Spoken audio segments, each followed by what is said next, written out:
I'm gonna go and find some Porsches and Ferraris, pull alongside and then humiliate them. Is that childish? Yes, but that's what I'm here for. This is some me time, this is Ben time.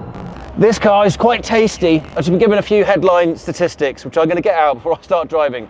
Although, be very quiet in this because this car is fully electric. It has got the equivalent of, wait for this, 2011 horsepower. I've never driven anything this powerful before in my life. It weighs 1.9 tons. 0 to 60 is just over 2 seconds, they said. So I presume it means it is just over 2, like 2.0, 2.1. And the top speed, which is remarkable for an EV, is 217 miles an hour. So that's really fast. I'm really interested to see what's gonna happen. This track is known for high speed. Silverstone Grand Prix circuit, I think it's probably the perfect place for this car. I've never driven anything like it. It's like it's a proper EV hypercar, my first ever time. Helmet definitely going on. So I will report back shortly. I'll find out how to turn it on first. All these modern cars. Oh, there's a start stop. That looks familiar.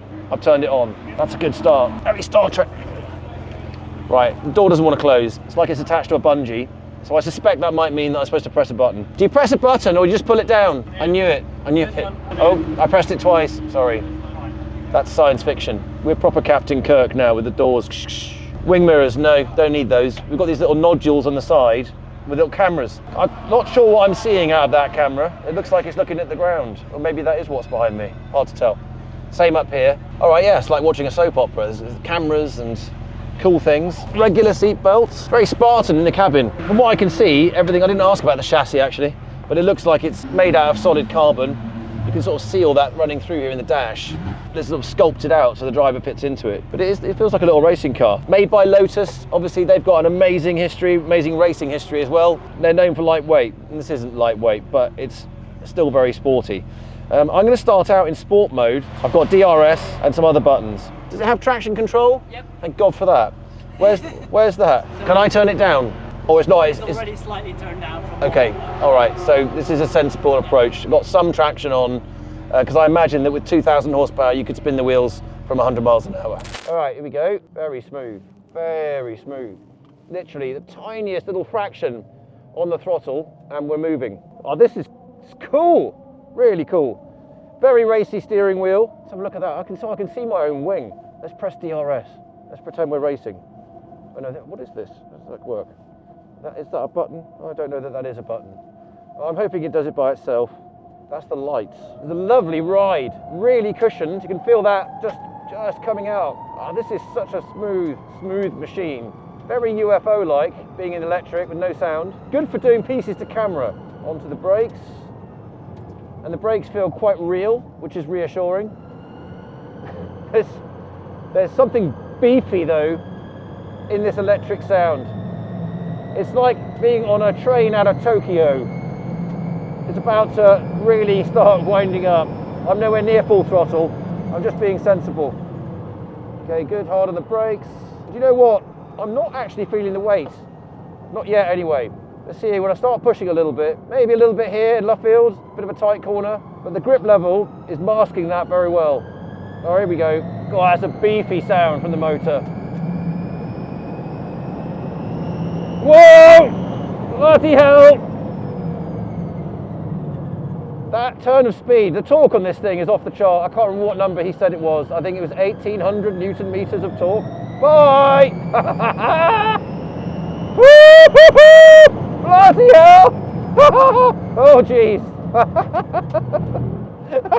That's really unprofessional. The get up and go did take me by surprise. The thing you have to remember is, if you go very fast, you have to press the brake harder. All right, here we go, hang her straight. Bloody hell. I suppose the closest equivalent I have driven in terms of power was the Bugatti Chiron Super Sport. I just don't know that even that gets quite on terms with this one in terms of the sheer pickup, the force of torque pumping this car forward. Come on, out of the way. Bye!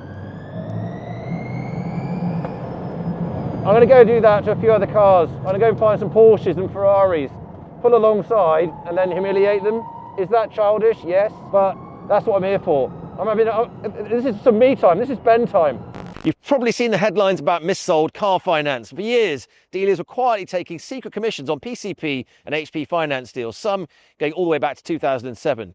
If you've ever bought a car on finance, there's a strong chance you were overcharged without even knowing it. But the good news, you might be able to claim some of that money back. You could try chasing it up yourself, either through the Financial Ombudsman or by contacting your lender. But if you don't have the paperwork or you don't fancy the hassle, there's an easier way. Reclaim 24/7 can track down any finance agreements linked to you since 2007 in seconds. All they need is your name, address and date of birth, no digging through old files and bank statements. If there's a potential claim, their panel of specialist solicitors will handle it on your behalf, and it's all on a no-win, no-fee basis, no upfront costs, no catch. So what's the harm in checking? It's free, it's fast, and you could be owed thousands. Click on the link in the description below to find out more. Hello, Porsche. Bye! Okay, I'm getting used to it. Let's try this through the high-speed corner. Whoa! Oh, bloody hell. Okay, yeah. A little bit of roll there. So to be fair, I've been driving some very high downforce cars recently, and this car is not designed as a track monster. I don't think, anyway. That's not the intention behind it.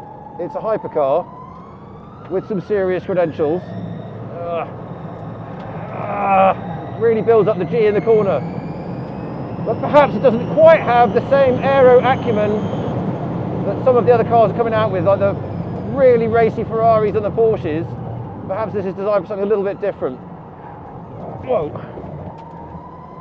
Yeah, the weight does get moving slightly in a few of these corners. You've got to be a little bit careful. There's another Lotus. One of the fossil ones. Bye!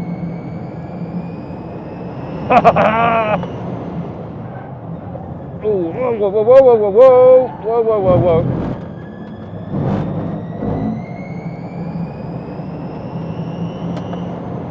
Tell you what, let's try track. I'm interested in track mode, if it'll let me do it, to see what she's like on traction coming out of some of the slower corners.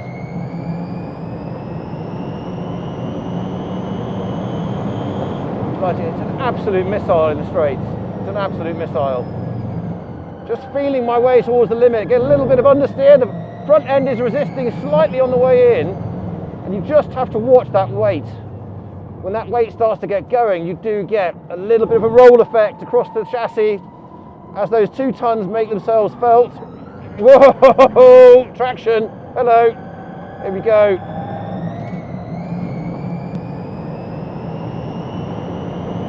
And you need to get that speed off.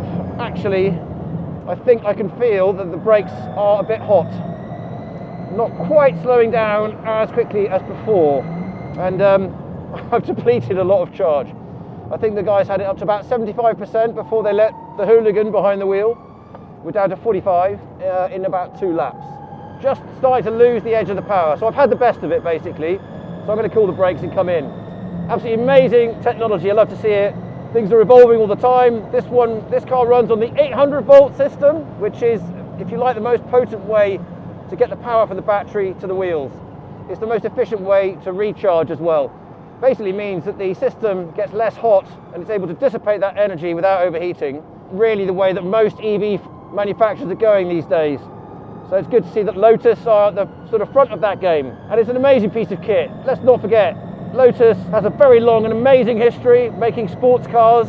This car is definitely, I think it's of that vein, it's very sporty. And bizarrely, I've spent a lot of time, I've been around Silverstone a million times. I used to work here as an instructor in the Lotus Evija and the Lotus Elise. Funnily enough, at Cops, they handle quite similarly to this car. They're quite stable up until the breakaway point, and then the weight of the engine would just start to roll it through the corner. And people who love Lotuses, they enjoy that basically. I think that the effect in a car that weighs this much is a bit more, and you need to be on your game to handle that. But let's be honest, most people won't take these on track. They're going to go and drive them around, have a great time, conserve a bit more battery than I just did today, and I think they're going to enjoy it, because you're basically going to look like Will Smith in Independence Day slaying aliens, which is fine. And back into the garage to juice her up. That was awesome. Look at it though. It's mad looking car. It's completely bonkers. It looks like nothing else in the pit lane, and it drives nothing else like anything else too. It's great to see that Lotus is back. Thank you, boys. Look, there they are. Have a look at them. Those are nervous faces.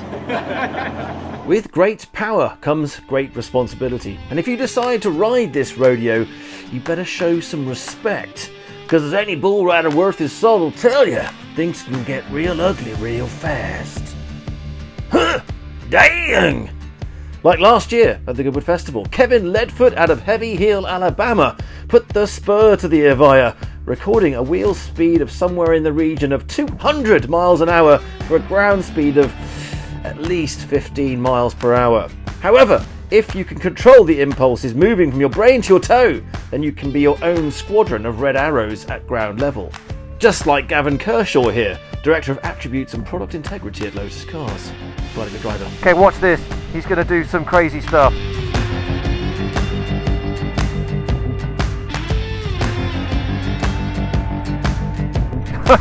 Wow.